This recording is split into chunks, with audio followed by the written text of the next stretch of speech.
Good afternoon all. हमने last topic में displacement time graph के बारे में स्टडी करा था।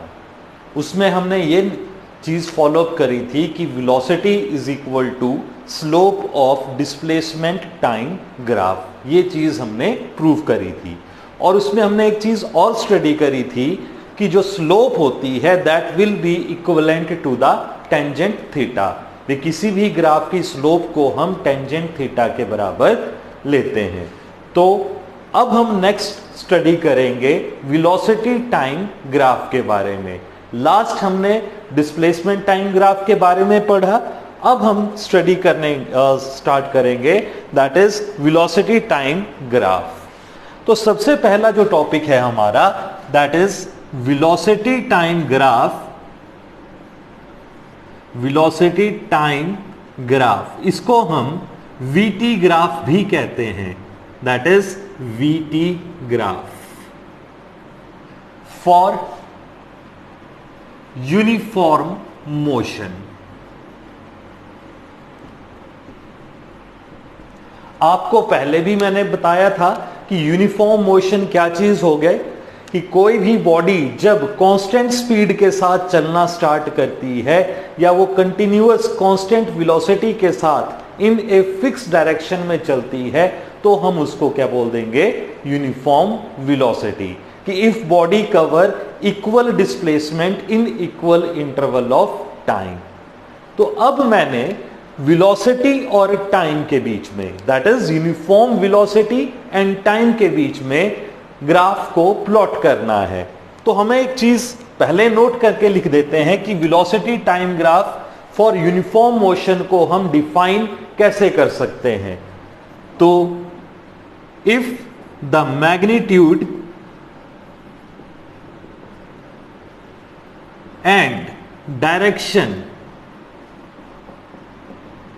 of velocity remain same at every point,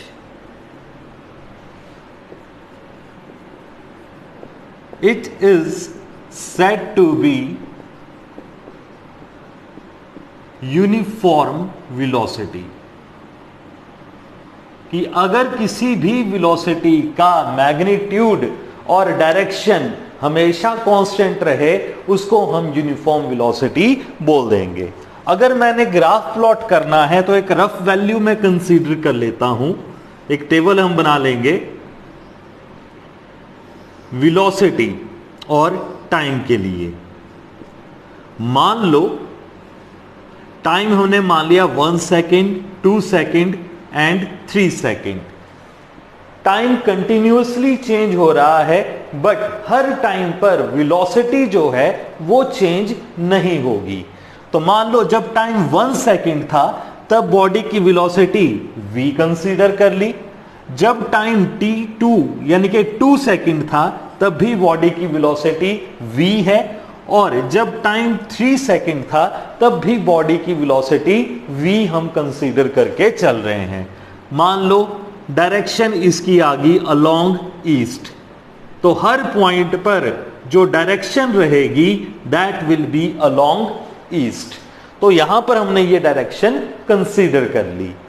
अब हम इसके लिए अगर ग्राफ प्लॉट करें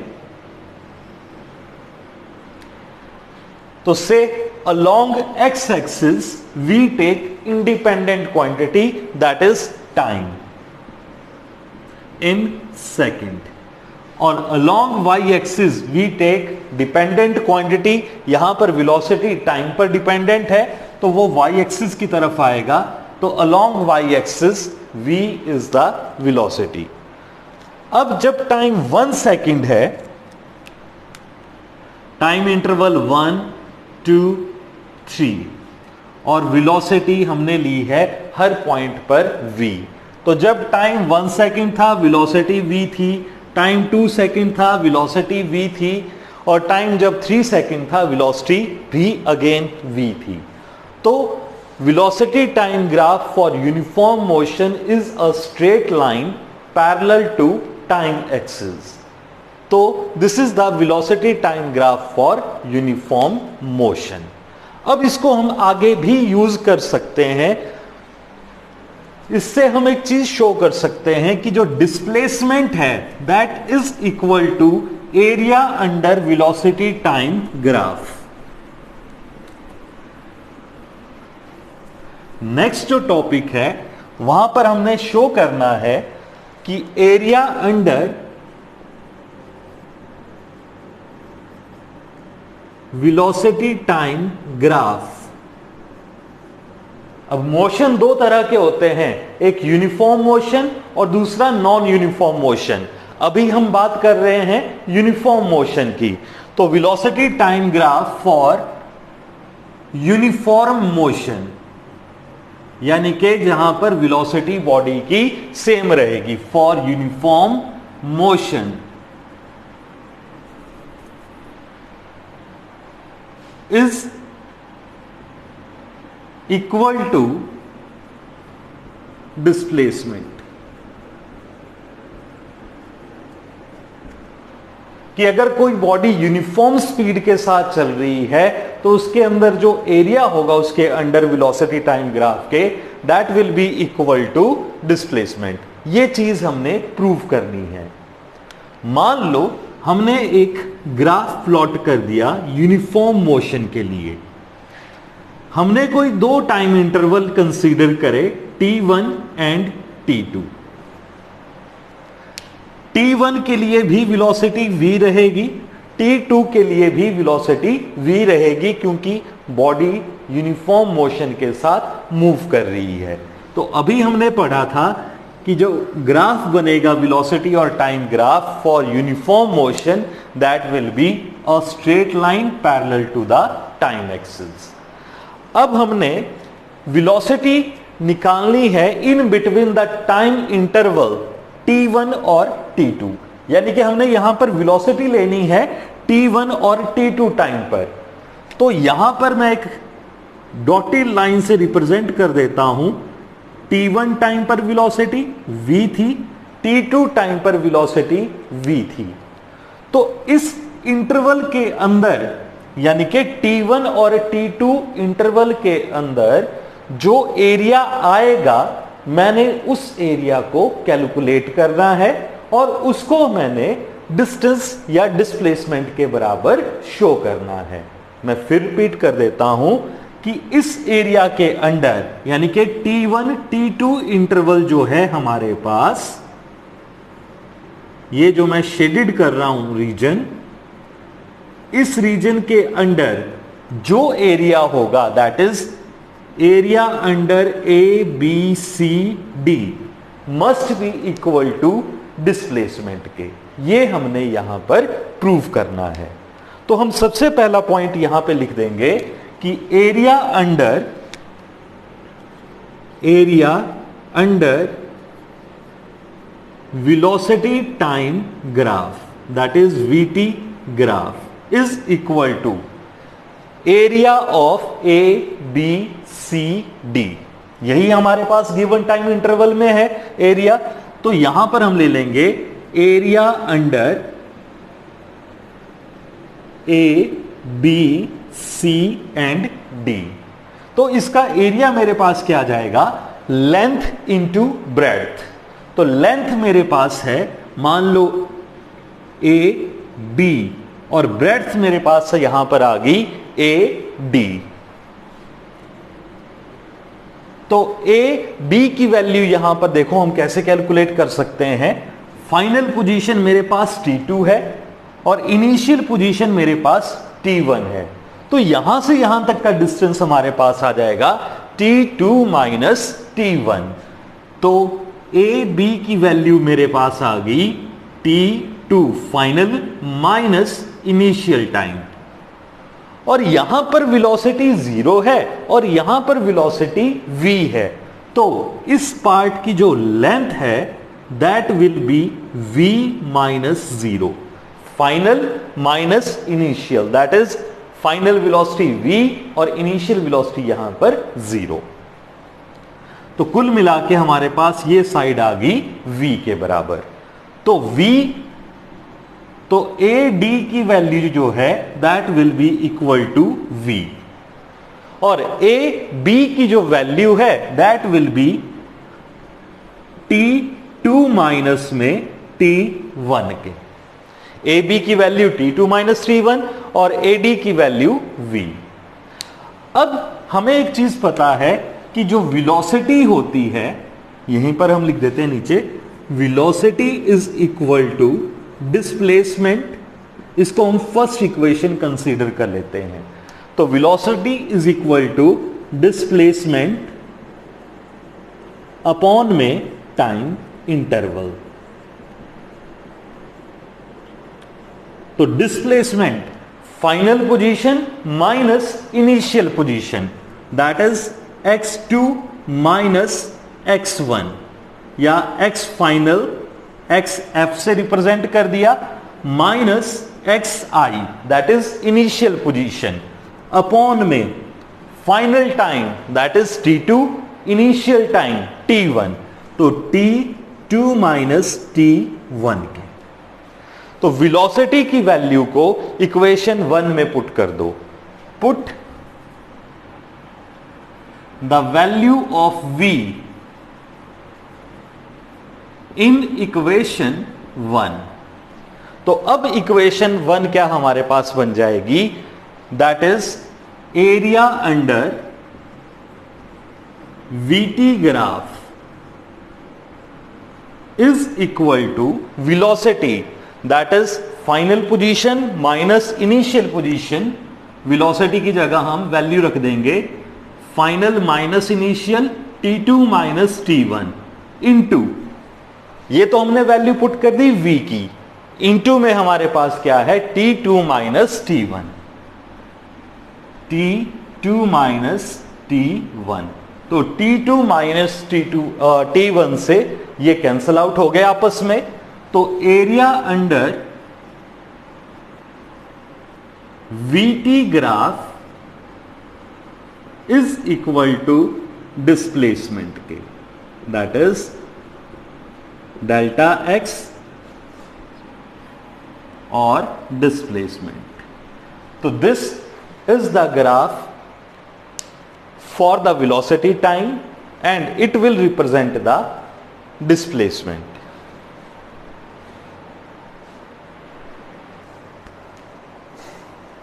Our next topic is displacement time graph for non-uniform motion of object. अभी हमने स्टडी करा था displacement time graph when object move with constant speed या कांस्टेंट वेलोसिटी। अब नॉन यूनिफॉर्म वेलोसिटी के साथ ऑब्जेक्ट मूव कर रहा है, से कि बॉडी की जो स्पीड है या बॉडी की जो वेलोसिटी है वो डिफरेंट पॉइंट पर डिफरेंट होगी। In easiest word we can say, हमें पता है कि नॉन यूनिफॉर्म मोशन क्या चीज होती है कि if body cover unequal distance या unequal displacement in equal interval of time, then it is said to be non-uniform speed और velocity। स्पीड के लिए हम डिस्टेंस बोल देंगे और डिस्प्लेसमेंट फॉर वेलोसिटी। तो यहां पर हम ड्रॉ करेंगे graph for non uniform motion. तो हम ये सिंपली बोल सकते हैं कि for non uniform motion velocity of body is different at different position।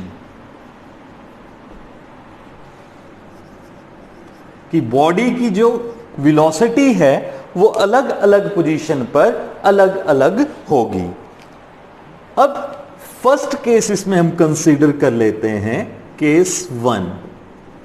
अब यहां पर हम दो तरह की वेलोसिटी को कैलकुलेट कर सकते हैं, एक इंस्टेंटेनियस वेलोसिटी और दूसरी एवरेज वेलोसिटी। तो सबसे पहले हम यहां पर स्टडी करेंगे average velocity from position time graph. Case 1 हम लिख देंगे calculation of average velocity from xt graph. Displacement time graph से हमने एवरेज वेलोसिटी क्या होता है? टोटल डिस्प्लेसमेंट अपॉन में टोटल टाइम, जहां पर हमने 2 या 3 केसेस करे थे। तो सबसे पहला हम ग्राफ बना देंगे velocity displacement time graph for non uniform motion. मान लो इस साइड हम पोजीशन ले रहे हैं और इस साइड हम टाइम इंटरवल ले रहे हैं। तो नॉन यूनिफॉर्म मोशन के लिए जो डिस्प्लेसमेंट टाइम ग्राफ होगा दैट इज अ कर्व। कोई भी शेप आ जाएगी कर्व की। मान लो इस तरह से हमारे पास कोई कर्व आ गया। This is the displacement time graph for non uniform motion. अब मैं यहां पर 2 पॉइंट कंसीडर कर लेता हूं, ए एंड बी। ए के ऊपर मैं एक टेंजेंट ड्रॉ कर देता हूं। टेंजेंट मुझे लगता है कि आप सबको टेंजेंट का पता होगा कि किस तरह से टेंजेंट ड्रॉ करते हैं। कि जैसे ये कोई हमने स्फीयर खींच लिया, इस पॉइंट पे अगर हमने टेंजेंट ड्रॉ करना है तो यहां से रिलेटेड, यहां से लगती हुई हम एक लाइन को ड्रॉ कर देते हैं। तो ये लाइन टेंजेंट ड्रॉ कर देती है। तो यहां पर हम क्या करेंगे, ए पॉइंट से टच करती हुई एक लाइन ड्रॉ करेंगे और it will represent tangent to the point A. जो रेड कलर की यहां पर लाइन रिप्रेजेंट है that is the tangent to the point A. अब मान लीजिए कि ए के जो कोऑर्डिनेट हैं अलोंग एक्स एक्सिस t1 है और अलोंग y एक्सिस x1 है। x1 जो है वो ए की पोजीशन है जब टाइम t1 है। अब बी पॉइंट के जो कोऑर्डिनेट हैं वो हम कंसीडर कर रहे हैं t2 along x axis and x2 along y axis. तो x2 हमें पोजीशन दे रहा है बी पॉइंट की जब टाइम t2 था। अब हमने यहां पर थोड़ी सी ज्योमेट्रिकल कंस्ट्रक्शन करनी है। ए से एक परपेंडिकुलर ड्रॉ कर दिया जो मान लीजिए सी पॉइंट पे कट हो रहा है। तो अब ए सी की जो लेंथ है वो हम यहां पर लिख देंगे कि A C is equal to length of A C, इस पूरे पार्ट की length final minus initial, that is t2 minus t1। तो AC की लेंथ हमारे पास आ गई t2 माइनस t1। उसी तरह से BC पार्ट की लेंथ, यहां से यहां तक की लेंथ O से इस पॉइंट तक की जो लेंथ है वो x2 है और O से इस पॉइंट की जो लेंथ है वो x1 है। तो ये लेंथ अगर x1 है और ये लेंथ अगर x2 है तो ऑब्वियस सी बात है BC की जो लेंथ है that will B x2 minus x1। तो ये हमारे पास लेंथ आ गई x2 माइनस x1। तो हम यहां पर लिख देंगे कि BC is equal to x2 minus में x1। ये हम ग्राफ से एक 2 वैल्यूज हमने यहां पर याद करके लिख ली। अब हमने एक फॉर्मूला पता है वेलोसिटी, एवरेज वेलोसिटी का formula v average is equal to total displacement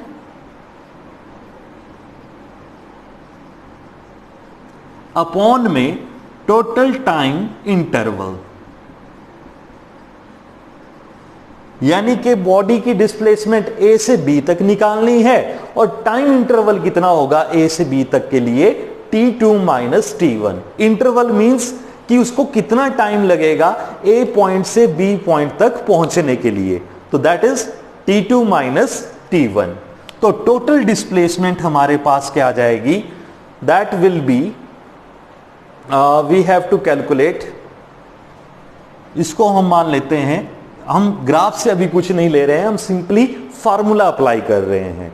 तो final position total displacement is final position हमने मान ली x2 माइनस इनिशियल पोजीशन हमने कंसीडर कर ली x1। x1 initial position, x2 final position. अभी इस चीज का ग्राफ से कोई भी रिलेशन नहीं है, हम डायरेक्ट फार्मूला यहां पर लगा रहे हैं। Divided by t2 minus t1, time interval final time minus initial time. तो ये हमने एक जनरल फार्मूला लिख दिया वेलोसिटी का।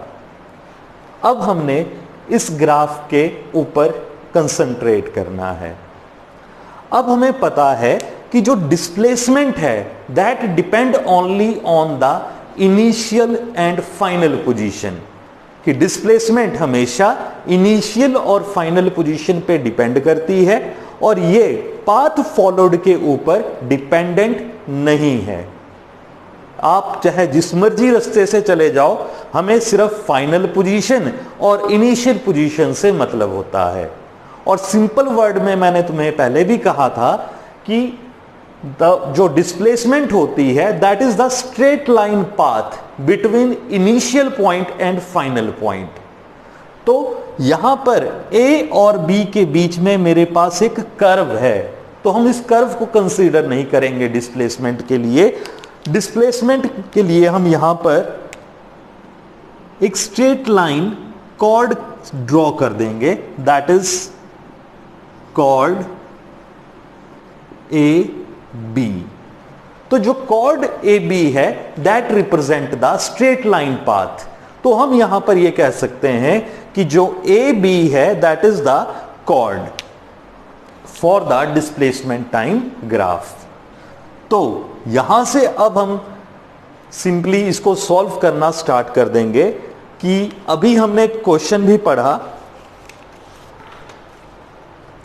कि V एवरेज जो होती है दैट इज, इसकी स्लोप हमने निकालनी है वेलोसिटी टाइम ग्राफ की।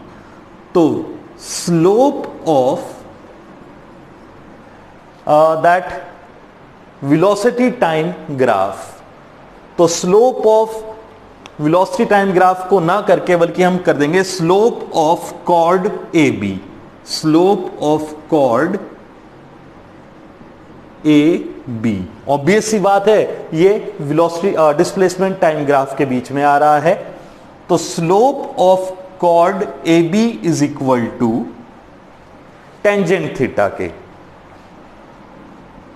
Tangent theta. और टेंजेंट थीटा जो होता है that is perpendicular upon base. तो परपेंडिकुलर अपॉन बेस, तो ट्राइंगल आप चेक करो ए बी और सी। ट्राइंगल ए बी सी के अंदर टेंजेंट थीटा हम कैलकुलेट करेंगे तो परपेंडिकुलर मेरे पास आ गया B C divided by base A C. B C की वैल्यू हमारे पास है T2 minus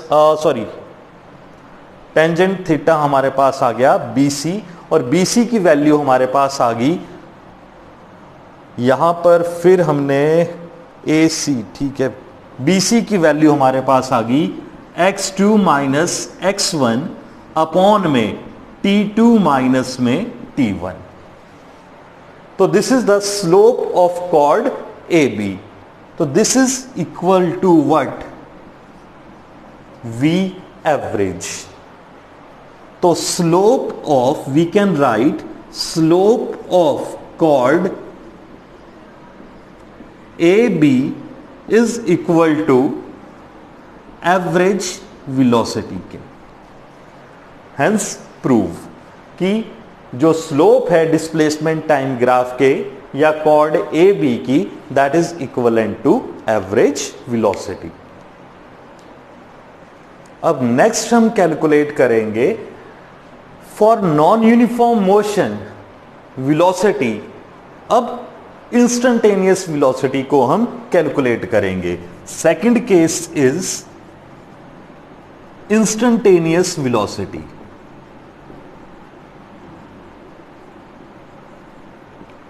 for non uniform motion के लिए इंस्टेंटेनियस वेलोसिटी को हमने कैलकुलेट करना है। तो मैंने पहले भी आपको एक एग्जांपल दिया था इंस्टेंटेनियस वेलोसिटी का, कि किसी भी टाइम पर जब हम स्पीड को चेक करते हैं स्पीडोमीटर के अंदर, तो उस पर्टिकुलर टाइम पर जो हमारी स्पीड होगी that is said to be instantaneous speed, that is speed at any instant of time. तो उसके लिए मैंने एक एग्जांपल भी आपको दिया था कि जब आप कोई प्रोग्राम देखने के लिए घर की तरफ भागते हैं तो 4:18 पर 4 o'clock पर मान लो आपकी स्पीड है 30 मीटर पर सेकेंड। आफ्टर 5 मिनट आपकी स्पीड है मान लीजिए 25 मीटर पर सेकेंड। तो उस पर्टिकुलर टाइम पर मान लीजिए 4 बजे आपकी स्पीड कितनी थी, 20 मीटर पर सेकेंड। 4:05 पर मान लो आपकी स्पीड हो गई 25 मीटर पर सेकेंड। तो उस पर्टिकुलर मोमेंट पर जो हमारी स्पीड होती है that is called instantaneous speed. तो अब नॉन यूनिफॉर्म मोशन के लिए हमने इंस्टेंटेनियस स्पीड को कैलकुलेट करना है। तो इसका फार्मूला हम पहले लिख लेंगे इंस्टेंटेनियस वेलोसिटी के लिए कि if limit delta T approaches to 0। मैंने पहले भी कहा था कि जो लिमिट का कॉन्सेप्ट है that is your mathematics concept. तो मैं यहां पर लिमिट के बारे में ज्यादा ना बोलते हुए आपको सिर्फ इतना यहां पर याद रखना है कि जो चेंज इन टाइम हो रहा है वो लगभग बहुत ही स्मॉल है। मान लो मिली सेकंड में चेंज हो रहा है टाइम। जब आप किसी चीज को देखते हो तो उसको देखने के लिए जितना टाइम हमें लगता है दैट इज वेरी स्मॉल। तो that will be equivalent to 0 but not exactly 0। 0 नहीं होगा बट 0 के आसपास की वैल्यूज की होगी। तो यहां पर हमने इस चीज को रिप्रेजेंट कर दिया लिमिट एल टी के साथ। L T represent limit, delta t that is change in time, arrow represent approaches to 0 यानी कि लगभग इसकी वैल्यू जो है चेंज इन टाइम की वो 0 के आसपास है। डेल्टा एक्स अपॉन में delta t that is change in position that is displacement upon change in time, जो बहुत ही छोटी वैल्यू है। और इसको हमने लिख दिया था dx अपॉन में dt दैट इज डिफरेंशिएशन। वो अभी हम आगे स्टडी करेंगे।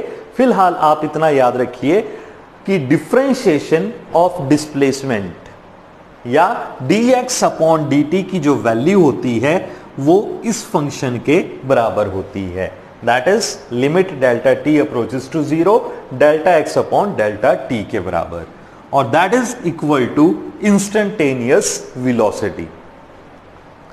अब अगर हम ग्राफ को प्लॉट करते हैं वेलोसिटी और टाइम के पोजीशन और टाइम के बीच में नॉन यूनिफॉर्म मोशन के लिए, दैट इज x, मान लो कि this is the nature of our graph. इस तरह का कोई कर्व हमारे पास बन रहा है। हमने पिछले ग्राफ में भी 2 पॉइंट कंसीडर किए थे A एंड B, और A पॉइंट पर मैंने एक टेंजेंट ड्रॉ करा था।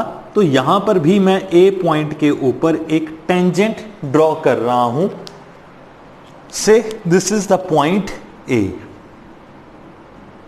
और यहां पर अगर मैं B पॉइंट को लूं, अब मैं इस B पॉइंट को क्लोजर लाता जाता हूं A पॉइंट के, और A पॉइंट के बिल्कुल नजदीक लेके इसको आ रहा हूं कि A और B के बीच का जो टाइम है दैट इज नेग्लिजिबल, फ्रैक्शंस का फर्क पड़ रहा है।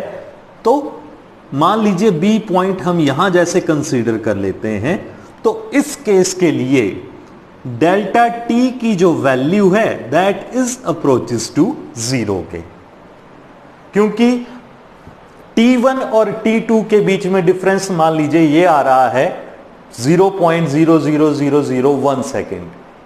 तो लगभग हम उसको 0 या बराबर ही टाइम इंटरवल ले लेंगे कि T1 और T2 लगभग सेम है। तो अब यहां पर हमने ये चीज रिप्रेजेंट करनी है कि स्लोप ऑफ द कॉर्ड, हमने पहले जो अभी पढ़ा था एवरेज स्पीड के लिए कि slope of chord A B is equal to tangent theta के, हमने ये बात अभी कंसीडर करी थी। अब हमने क्या करना है, that is equal to instantaneous velocity, यानी कि स्लोप को हमने, टेंजेंट थीटा को हमने यहां पर वेलोसिटी, इंस्टेंटेनियस वेलोसिटी के बराबर कंसीडर करना है। तो that is if delta T approaches to zero, तो tangent theta that is slope जो होती है that is equivalent to speed. अगर delta T approaches to zero आ गया तो इंस्टेंटेनियस स्पीड। तो स्लोप की जगह अब हमारे पास यहां पर आ जाएगा slope of chord A B, हम यहां पर ले रहे हैं। तो अब कॉर्ड तो हमारे पास बची नहीं यहां पर, क्योंकि ए और बी एकदम बिल्कुल एक दूसरे के क्लोजर हैं। तो हम यहां पे लिख देंगे स्लोप ऑफ, इस रेड लाइन का स्लोप हमें लेनी पड़ेगी। तो slope of tangent to point A, slope of the tangent to point A is equal to instantaneous velocity के। तो this is the formula for instantaneous velocity for non uniform motion.